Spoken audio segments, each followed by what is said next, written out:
Hi! So this video is a response to Dodie's video, Dear Media, a response to hate articles on YouTubers. So if you haven't seen that yet, I'll put the link in the description, go watch that first because it'll explain a lot. And Dodie's video was a sort of response to an article published in The Guardian about Zoella supposedly being to blame for declining literacy in young people, which of course was completely ridiculous. Dodie's video was about how mainstream media often misrepresents YouTubers as narcissistic money grabbers and their audience as gullible teenagers, when actually it's a tight-knit community that often bridges the gap between creator and viewer more than any other industry. I wanted to make a response to this as I have some thoughts to add as both a creator and a viewer. But first, I would like to mention that not all media outlets are disdainful towards YouTube as a platform. As Twitter user @UncleTypewriter informed me last night, many news outlets including Glamour,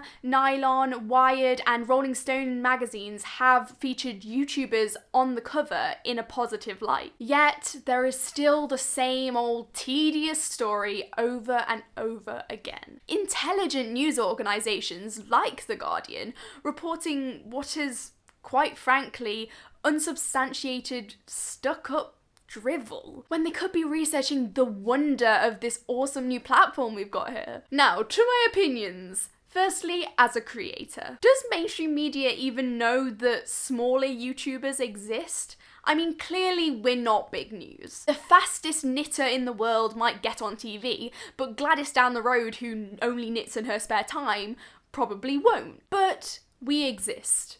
Smaller YouTubers exist. And we're the majority of the platform. Sometimes we even do cool things. And in my opinion, we can be one of the best parts of this community.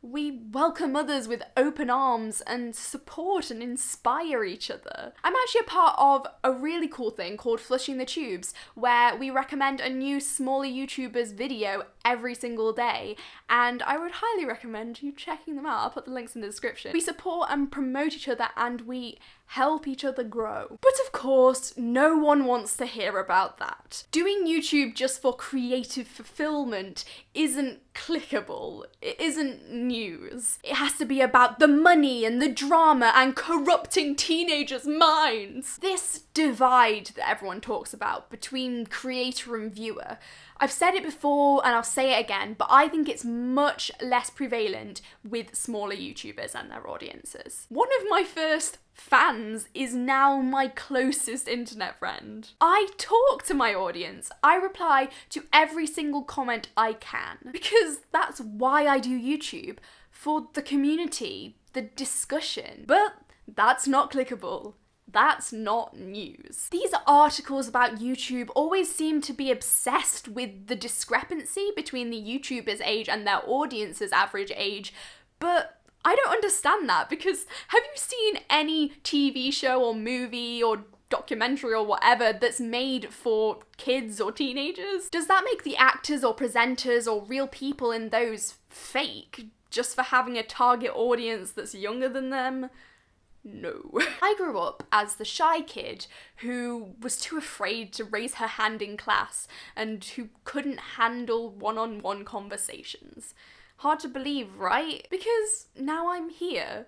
Still very awkward, but astonishingly confident. Both in front of the camera and on the other side of the screen, I learnt how to be my very weird self, to be enthusiastic about the things I care about without judgment, and as I'm doing now, to share my views with the world. Not that you'd want to, but if you root around and find my old YouTube channel from almost 5 years ago, you'll see that I have grown up a hell of a lot. I grew up on YouTube, and I think I would be a lot worse off without it. But that's still not news. Now, as a viewer, YouTube has made me feel less alone, particularly in the case of my bisexuality. Connor Manning, Savannah Brown, Noodlerella, Dodie. When I was confused and scared, I found their videos. These normal, funny, kind people who didn't adhere to the stereotypes shown in mainstream media. I found myself on YouTube in these YouTubers, these normal, real people. But that's not news. YouTube also educated me in ways that school and mainstream media never did. I learned about sexuality and gender, race, politics, and I'm still learning every single day. And I know that's just a part of life, but YouTube is a way to teach other people about your worldview and help other people empathize. It's a way to get your voice heard and to hear the voices of others, whether they're in the comment section or on the screen. YouTube has inspired me both creatively and to become the person I am today. Watching Dan and Phil, I learned that it was okay to be awkward and weird. Watching Dodie, I learned that sadness doesn't make you ugly and that vulnerability doesn't make you weak. I've learnt something new from every single creator I've watched, big or small, and each and every one of them inspire me every day to be a better person and to push my creative boundaries and learn new things about myself and the world. I am who I am today because of this website and, more importantly, the people I have encountered on it. YouTube has given me a community of creative young people with similar senses of humour to me and similar interests. I've always had friends in real life, but I see so many kids online who haven't got that. Their internet friends are their respite, and often that all blossoms through YouTube. I know it sounds ridiculous if you haven't experienced it, but YouTube enriches lives. And sometimes it even saves them. Yet still, that's not news. I know it scares you because it's different.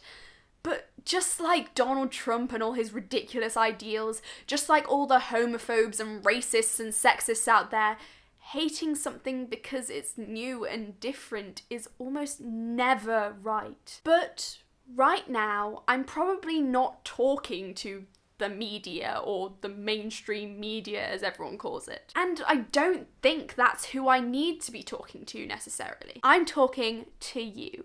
Someone who reads articles, watches the news, a consumer of the media, both mainstream and YouTube. I urge you to think critically about your media consumption. That includes the mainstream media and YouTube. Don't blindly believe what the magazines or your favourite blogger tells you. Come up with your own view of the world and enjoy this community and this website for what it is. A creative platform to educate, entertain and inspire. It's not news. It's life. And I'm glad I get to live it with you lot. Bye! Don't know anything, but you talk endlessly. Don't know what it means.